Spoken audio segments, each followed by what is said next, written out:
কৈছে যে মানে নিৰ্বাচনৰ পূৰ্বে জনজাতিকৰণ কোনো দাবী কৰা নাই, কি ক'ব? এইটো বুকত মিছা কথা কৈছে মুখ্যমন্ত্ৰী ডাঙৰীয়াই। আচলতে আমাৰ 6 জনগোষ্ঠীয় যিখন সংগ্ৰাম, এই সংগ্ৰামখন স্তিমিত কৰিবৰ কাৰণে তেখেতে আচলতে এইটো বুকত মিছা কথা কৈছে।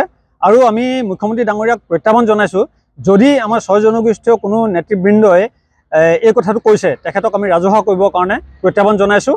আৰু শীঘ্ৰেই যদি আমাৰ 6 জনগোষ্ঠীক জনজাতিৰ মৰ্যাদা প্ৰদান নকৰে, তেন্তে আগন্তুক অসম বিধানসভা নিৰ্বাচনত আমি সদৌ অসম চুতীয়া ছাত্ৰ সন্থাই বিজেপি বিৰোধী স্থিতি গ্ৰহণ কৰিবৰ কাৰণে বাধ্য হ'ম। তাৰ ওপৰত কি মন্তব্য? এইটো আচলতে অতি দুৰ্ভাগ্যজনক কথা।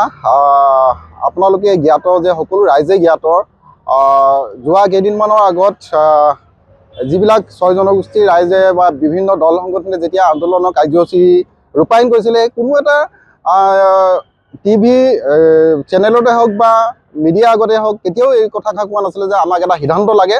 আমি তাত এটা স্পষ্টকৈ কৈছিলোঁ যে আমাক জনজাতিকৰণৰ মৰ্যাদা প্ৰদান কৰিব লাগে 26 নিৰ্বাচনৰ আগে আগে। গতিকে এই কথাটো তেখেতে আমাৰ জ্ঞাতিসকলৰ মাজত এটা বিভ্ৰান্তি সৃষ্টি কৰিবৰ বাবে, যাতে আমাৰ আন্দোলনটো অলপমান যাতে তেখেতলোকে আমাৰ ৰাইজৰ মাজত এটা বিভ্ৰান্তি সৃষ্টি কৰি যাতে দুৰ্বল কৰিব পাৰে, তাৰ বাবে মুখ্যমন্ত্ৰী মহোদয়ে এনেধৰণৰ বক্তব্য প্ৰদান কৰিছে যেন আমি অনুভৱ হৈছোঁ।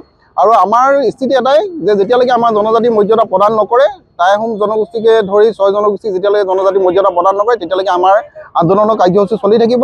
আৰু এতিয়া যিহেতু মুখ্যমন্ত্ৰী মহোদয় ডাঙৰীয়াই কৈছে যে আমি এটা সিদ্ধান্ত বিচাৰিছিলোঁ, আচলতে সিদ্ধান্ত এইটো নহয়, জনজাতিকৰণৰ মৰ্যাদা আমাক লাগিবই। গতিকে তেখেতে কোৱাৰ লগে লগে আমাৰ জ্ঞাতিসকলক আমি আহ্বান জনাইছোঁ যে ৰাজনৈতিক নেতাসকলে, পালি নেতাসকলে এনেধৰণৰ বক্তব্য আগবঢ়াই যাতে আমাৰ যি সংগ্ৰামখন দুৰ্বল কৰিবলৈ তেখেতলোকে চেষ্টা কৰে। গতিকে এনেধৰণৰ বক্তব্যত আপোনালোকে ভুল নাযাব।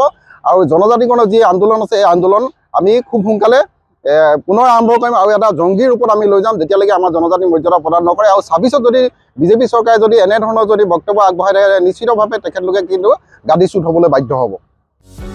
যিকোনো খবৰৰ বাবে যোগাযোগ কৰক আমাৰ এই নম্বৰত 9181 307 221।